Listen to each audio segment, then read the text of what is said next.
नमस्कार, स्वागत है आप सभी का। आप देख रहे हैं भारत 24। मैं हूं आपके साथ पूर्णिमा मिश्रा और वक्त है 4 के वार का, जिसमें सबसे पहले बात होगी कश्मीर की, जहां पर पिछले 3 दिन से आतंकियों के साथ एनकाउंटर चल रहा है और आर्मी और पुलिस का ये ज्वाइंट ऑपरेशन है। 4 अफसर अब तक शहीद हो चुके हैं और एक अन्य जवान लापता है। जम्मू कश्मीर में एनकाउंटर जारी है तो देश की जनता ये सवाल पूछ रही है, आतंक पर आखिरी स्ट्राइक कब होगी? अगली खबर आपको बताएंगी शिखर पर। और अगली खबर सनातन से जुड़ी हुई। सनातन पर छिड़े विवाद के बीच पहली बार प्रधानमंत्री मोदी ने विपक्ष को घेरा। विपक्षी गठबंधन पर जुबानी हमला बोलते हुए पीएम ने कहा कि घमंडिया गठबंधन सनातन को समाप्त करने आया है। पूरी डिटेल आगे आपको दूंगी। अगली खबर के लिए पूजा का रुख करते हैं। और देखिए, खबर अगली बिहार से है, जहां पर मुजफ्फरपुर में बड़ा नाव हादसा हुआ है। बागमती नदी में नाव हादसे के दौरान 10 बच्चे लापता हैं। मुख्यमंत्री नीतीश कुमार ने मुजफ्फरपुर में हुए घटनास्थल पर ना पहुंचने के बाद में ये जरूर कहा कि उनकी संवेदनशीलता इस पूरे मामले के साथ में है। इस पर सारी जानकारी आगे आपको दूंगी, लेकिन अगली खबर आपको बताएंगे प्रिया सिन्हा। बात होगी यूपी की भी। लखनऊ विधानसभा और पुलिस मुख्यालय में बड़ी मॉक ड्रिल की गई। सीएम आवास पर भी रिहर्सल की गई। हर एक तस्वीर आप तक पहुंचाएंगे, लेकिन सबसे पहले रुख करेंगे पूर्णिमा मिश्रा का बड़ी खबर की। बड़ी खबर है स्टालिन को लेकर। स्टालिन का हिंदी दिवस को लेकर अमित शाह पर हमला, जो बयान दिया गया था उस पर अमित शाह ने पलटवार किया है। उदयनिधि ने अमित शाह के हिंदी के स्टेटमेंट की निंदा भी कर दी है। हिंदी देश के केवल 4 या 5 राज्यों में बोली जाती है, ये उदयनिधि स्टालिन कह रहे हैं। और हिंदी कहां समाहित होकर हमें सशक्त बनाती है, ये भी उदयनिधि स्टालिन ने पूछा है। ये ट्वीट इस वक्त आप देख रहे हैं उदयनिधि स्टालिन का। ये ट्वीट करते हुए सवाल पूछा। आपको याद दिलाएं, इससे पहले उदयनिधि स्टालिन ने सनातन धर्म को लेकर विवादित टिप्पणी की थी। सनातन धर्म की तुलना की थी डेंगू से, मलेरिया से, कोरोना से, जिसके बाद सनातन पर दिए गए उदयनिधि स्टालिन के बयान को लेकर बीजेपी ने जमकर पलटवार किया था। स्टालिन यही नहीं रुके, इसके बाद उन्होंने बीजेपी की तुलना सांप से कर दी है, कहते हुए कि सांप को जमीन पर छोड़ दो तो वो कूड़े के ढेर में जाता है। अब एक बार फिर से बयान उदयनिधि स्टालिन की तरफ से आया है और जो अमित शाह ने हिंदी को लेकर बयान दिया उसकी आलोचना करते हुए पूछा है कि आखिर जो हिंदी भाषा है वो गिने चुने कुछ ऐसे राज्य हैं जहां पर बोली जाती है, 4 या 5 राज्य जहां पर हिंदी भाषा बोली जाती है, लेकिन हिंदी कहां पर समाहित होकर हमें सशक्त बनाती है, ये बताएं अमित शाह।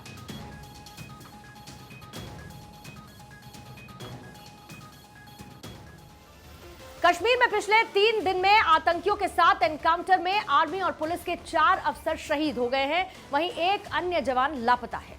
और वही देश इस वक्त गुस्से में है। भारत ने अपने 4 बहादुर सपूतों को खो दिया। सेना और पुलिस ने मंगलवार की शाम से ज्वाइंट ऑपरेशन शुरू किया। 13 सितंबर की सुबह फिर से सर्च ऑपरेशन शुरू हुआ तो आतंकियों ने घात लगाकर अंधाधुंध फायरिंग शुरू कर दी। जम्मू कश्मीर में एनकाउंटर जारी है तो देश की जनता सवाल पूछ रही है कि आखिर आतंक पर आखिरी स्ट्राइक कब? रिपोर्ट दिखाते हैं।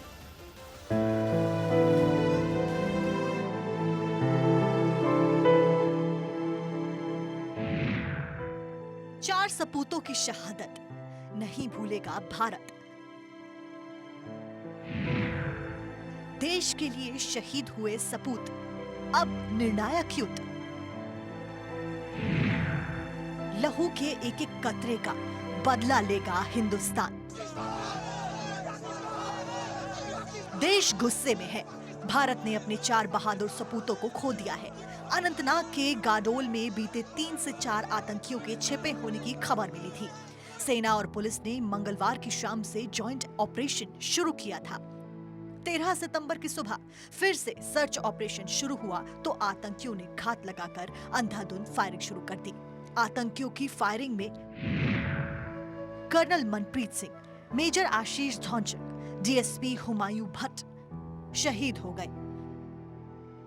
वहीं राजौरी में भी राइफलमैन रवि कुमार शहीद हो गए। शहीद डीएसपी हुमायूं भट्ट को देर रात उपराज्यपाल मनोज सिन्हा ने श्रद्धांजलि दी। हुमायूं दक्षिण कश्मीर के त्राल के रहने वाले थे। उनकी पिछले साल ही शादी हुई थी। उनका 2 महीने का बेटा है। बहादुर बेटों की शहादत से देश गुस्से में है। फारूक अब्दुल्ला ने भी डीएसपी हुमायूं भट्ट के परिजनों से मुलाकात की। आज भी देखिए, कहीं राजौरी में एनकाउंटर, कहीं और का एनकाउंटर रोज होते रहे और हुकूमत रोज चिल्लाती रहती है कि मिलिटेंसी खत्म हो गई। अब बताइए मुझे, क्या मिलिटेंसी खत्म हो गई? ये खत्म नहीं होगी जब तक कोई रास्ता न ढूंढा जाए जिससे अमन आ सके। लड़ाई से अमन नहीं आता है। बातचीत से अमन आता है।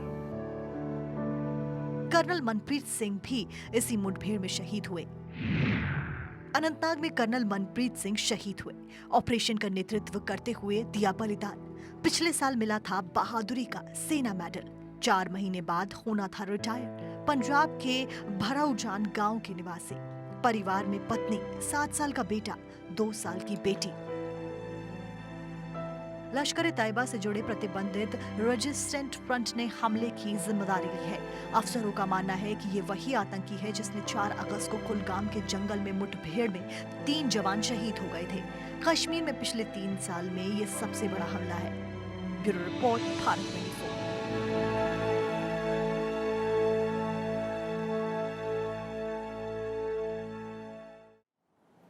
और आइए अब आपको सीधी तस्वीरें छत्तीसगढ़ की दिखाएंगे। छत्तीसगढ़ के रायगढ़ पहुंचे हैं प्रधानमंत्री मोदी और इस वक्त एक आयोजन होना है जिसके लिए मंच पर मौजूद हैं प्रधानमंत्री मोदी। और आज ये उनका कार्यक्रम छत्तीसगढ़ में इसीलिए महत्वपूर्ण माना जा रहा है, खासतौर से छत्तीसगढ़ के रायगढ़ में, क्योंकि छत्तीसगढ़ में चुनाव होने वाले हैं। और ऐसे में इस वक्त चाहे मध्य प्रदेश हो, छत्तीसगढ़ हो या फिर राजस्थान हो, प्रधानमंत्री के दौरे लगातार हो रहे हैं। और आज छत्तीसगढ़ के रायगढ़ का उनका ये दौरा बिलासपुर सेंट्रिक माना जा रहा है, जिसमें आने वाले चुनावों के मद्देनजर बिलासपुर में बीजेपी अपनी सीटें मजबूत करने की कोशिश करेगी। चुनावी सभा यहां पर होनी है जिसके लिए प्रधानमंत्री नरेंद्र मोदी पहुंच चुके हैं।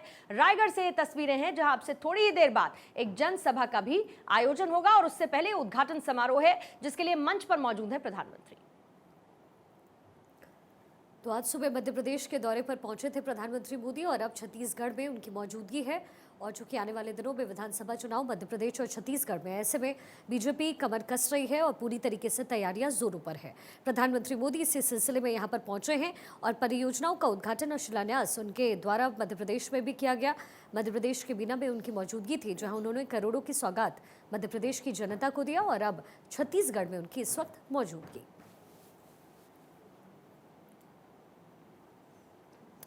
और इसी बीच जैसा कि हमने आपको जानकारी दिया, प्रधानमंत्री मोदी ने मध्य प्रदेश के बीना में पेट्रोकेमिकल्स कॉम्प्लेक्स समेत प्रदेश के अन्य 10 नई औद्योगिक परियोजनाओं का शिलान्यास किया। इस मौके पर पीएम ने सनातन धर्म पर छिड़े विवाद को लेकर के विपक्षी गठबंधन पर जमकर हमला बोला। सनातन पर छिड़े विवाद को लेकर विपक्षी गठबंधन पर जुबानी हमला बोलते हुए पीएम ने कहा कि घमंडिया गठबंधन सनातन को समाप्त करने आया है। सनातन हमारे धर्म गुरुओं का आधार है। सनातन हमारे बलिदानी महापुरुषों का आधार है। विपक्ष समाज को तोड़ने की कोशिश में लगा हुआ है। दुनिया के मंचों पर ये हमारा भारत विश्व मित्र के रूप में सामने आ रहा है। वहीं दूसरी तरफ कुछ ऐसे दल भी हैं जो देश को, समाज को विभाजित करने में जुटे हैं। इन्होंने मिलकर के एक इंडी अलायंस बनाया है। इस इंडी अलायंस को कुछ लोग घमंडिया गठबंधन भी कहते हैं। इनका नेता तय नहीं है, नेतृत्व पर भ्रम है,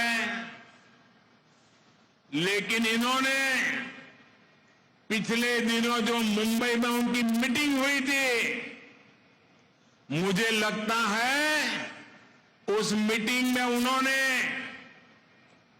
आगे एक घमंडिया गठबंधन कैसे काम करेगा उसकी नीति और रणनीति बना दी है। उन्होंने अपना एक हिडन एजेंडा भी तय कर लिया है। और ये नीति रणनीति क्या है? ये इंडी अलायंस की नीति है, एक घमंडिया गठबंधन की नीति है, भारत की संस्कृति पर हमला करने की। इंडी अलायंस का निर्णय है भारतीयों की आस्था पर हमला करो। इंडी अलायंस घमंडिया गठबंधन की नीयत है को जिस विचारों ने, जिस संस्कारों ने, जिस परंपराओं ने हजारों वर्ष से जोड़ा है, उसे तबाह कर दो। जिस सनातन से प्रेरित होकर देवी अहल्याबाई होलकर ने देश के कोने कोने में सामाजिक कार्य किए, नारी उत्थान का अभियान चलाया, देश की आस्था की रक्षा की, ये घमंडिया गठबंधन, ये इंडी अलायंस उस सनातन संस्कारों को, परंपरा को समाप्त करने का संकल्प लेकर के आए हैं। और वही देखिए, बिहार के मुजफ्फरपुर में बड़ा नाव हादसा हुआ। मुजफ्फरपुर में मधुपट्टी घाट पर बागमती नदी में नाव हादसे के दौरान 10 बच्चे लापता हो गए। नाव पर 30 बच्चे सवार थे। 20 बच्चों को बाहर निकाल लिया गया, लेकिन 10 बच्चे अभी लापता हैं। बताया जा रहा है कि नाव पर 30 बच्चे सवार थे। फिलहाल मौके पर रेस्क्यू ऑपरेशन लगातार जारी है और हादसे के बाद बाहर निकाले गए बच्चों को इलाज के लिए अस्पताल में भर्ती करवाया गया। वहीं खबर यह भी है कि हादसे के वक्त सीएम नीतीश खुद मुजफ्फरपुर में ही मौजूद थे, लेकिन उसके बावजूद भी वो घटनास्थल पर नहीं पहुंचे। ऐसे में उनकी संवेदनशीलता को लेकर बार बार सवाल उठ रहे हैं। देखिए, खबर मुजफ्फरपुर से है, जहां पर नाव में सवार बच्चे 10 लापता हैं, 20 को सुरक्षित बाहर निकाल लिया गया।